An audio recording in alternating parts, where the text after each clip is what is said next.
गिबियावनो खुलुमबाय। दिनैनि बे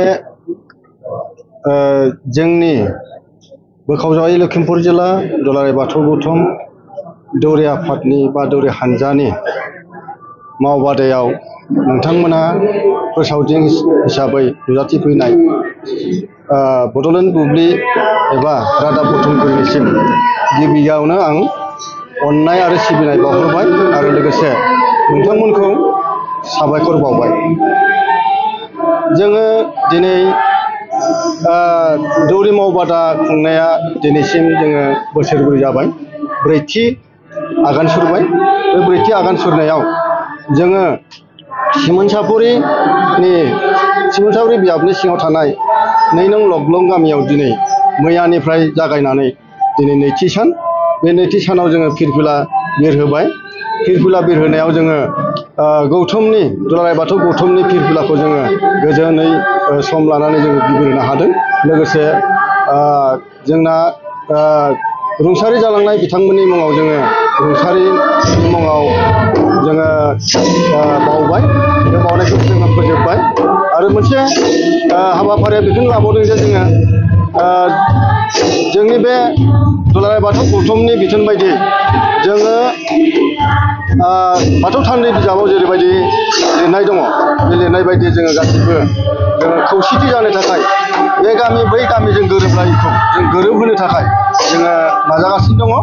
आरो दुलाराय बाथौ गौथुमा जोंखौनो बिथोन हरनाय बायदि जोङो जे बे हाबाफारि मावनायाव, बे हाबाफारिखौ दैदेननायाव जोङो गासैबो गुरु दैदेनगिरि आसारि गोथारि बाथौ गुरु बिथांमोना जोबोद खस्थ' मोन्दों। बे खस्थ'नि गेजेरजोंब्लाबो जोङो गासैबो खौसेथियै नोजोर होनानै बाथौ धोरोमा जे बर'नि गुबै धोरोम, बे बर'नि गुबै धोरोमखौ जोङो बुहुमाव मिथिसार होनो थाखाय जोङो नाजागासिनो दङ दुलाराय बाथौ गौथुमा। आरो बेयाव जोंहा बर' गुबैनि धोरोमखौ जोङो माबोरै जोङो रैखाथि होनानै माबोरै जोङो बुहुमाव गोमसार होनो हागोन, जौगाहोनो हागोन, बेफोर नोजोरखौ लानानै जोङो दुलाराय बाथौ गौथुमा नाजागासिनो दङ। आरो दुलाराय बाथौ गौथुमनि सिङाव थानाय गासैबो जिल्लायाव जेसेबां जिल्ला गौथुम दङ, बे जिल्ला गौथुमफ्राबो जाहाथे फोसाबगासिनो दङ। दा बेखौ नोजोर होनानै जोङो दिनै जोबोद गोबां जोङो फिथाइ मोननो हाबाय। जोङो दुब्लिबारियाव फुजा होनायनिफ्राय जोङो बारग'बोनो हाबाय, न'आव फैनो हाबाय, गामि गामि जोङो थानसालि बानायनो हाबाय आरो न'खर न'खर गावबागाव न'खराव जोङो बाथौ दुमलायनो जोङो गोरों जाबाय आरो आलाय सिलाय जानाय धोरोमखौ जों खौसेथियाव लाबोफिननो हाबाय। आसार खान्थि, मोनबा आसार खान्थिजों जोङो खौसेथि खालामनो हाबाय आरो जिल्ला गौथुमाव जेसेबां जोङो सिनायलायामोन, मिथिलायामोन, जों मिथिलायनो हाबाय। दा बेयाव आरो गोबां जों खामानि मावबावनो गोनां दङ आरो बे गोबां खामानि मावबावनो गोनाङा जोङो दैदेनगिरिफोरनिल' नङा, गासैबो गामियारि बिथांमोननिबो बिबान दङ होननानै जों सानो। जाहाथे जों हेफाजाब होनानै बा जिल्ला गौथुम आरो मिरु गौथुमखौ हेफाजाब होलायनानै जोङो गासैबो खामानि मावलांनायाव जोङो आखा फाखा जालांगोन, बेखौ आं रायजोफोरखौ खावलायदों। आरो दिनैनि हाबाफारिया जाहैबाय जोबथा हाबाफारि। बे जोबथा हाबाफारियाव आरो मोनसे गोजोनथाव राव आं बुंनो गोनां जागोन जे दिनै जोङो मोनसे हाबाफारि दाजाबना लानो गोनां जादों। बे दाजाबना लानो गोनां जादों जे बे गामिनिनो जरासे हाबा एबा गोथार जुलि जोङो खुंनो मोननाय जादों। जाहाथे बिथांमोनखौ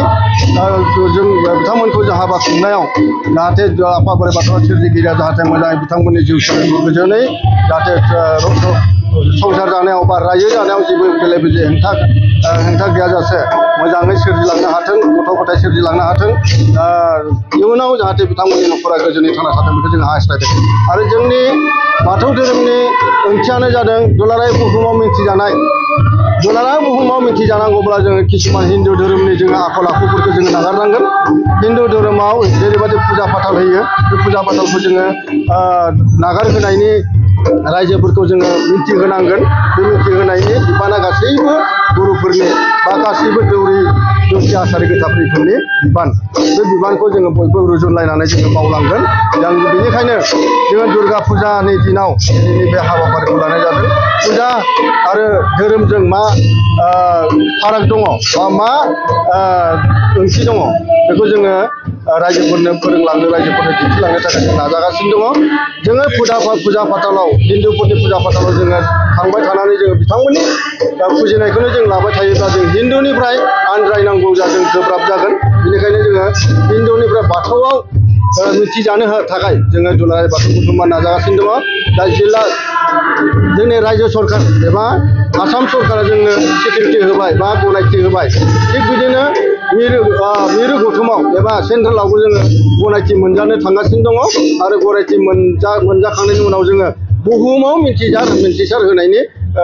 बिबानखौ मिरु गौथुमा लागासिनो दङ मिरु गौथुमनि दारा बे मुलुगाव मिन्थिहोजोबनायनि बिथिङाव जोङो दावखोलांनायाव जोङो बयबो गासिबो हेफाजाब होनांगोन आरो जोंनि मावबादायाव जोंनि बे दुलाराय बाथौ गौथुमनि सिङाव थानाय आन्दिबादि लखिमपुर जिल्ला एबा मोखावजाय लखिमपुर जिल्लानि सिङाव जोंना 7टा बियाब दङ बे 7टा बियाबनिफ्राय जोङो गासिबो बियाबनिफ्राय जोङो सानै थान्दै बिहरदों सानै थान्दै बिहरनायाव फैजोबाखैब्लाबो जोङो 90% जोङो फैनायखौ जोङो मोनदों आरो दा बिथांमोना फैनानै जोंनि बे मावबादाखौ मोजाङै खोनासंनायखाय जों जोबोद मोजां मोनदों थिग बिदिनो निजोम एबा आब्रुथियै जोङो दैदेनलांनो हायोब्ला जोङो बुहुमाव मिन्थिजायैनि जोङो बाथ्रा फैया मिन्थिजानायनि जोंना लामायाव थांगासिनो दं आरो दा जोङो आरो फारि बिलाइ मोननै दंबावो आयदा मोननै दंबावो बे आयदाया जाहैबाय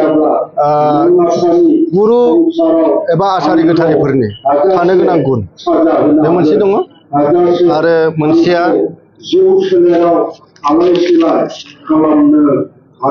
मोनसेया जाहैबाय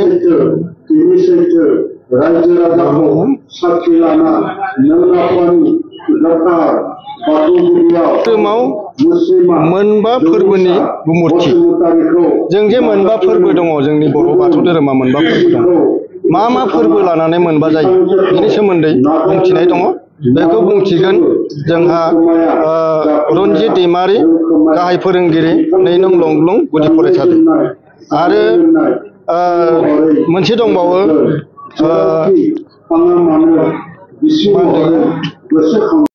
थानो गोनां गुन बेखौ बुंथिगोन कबिराम बसुमतारी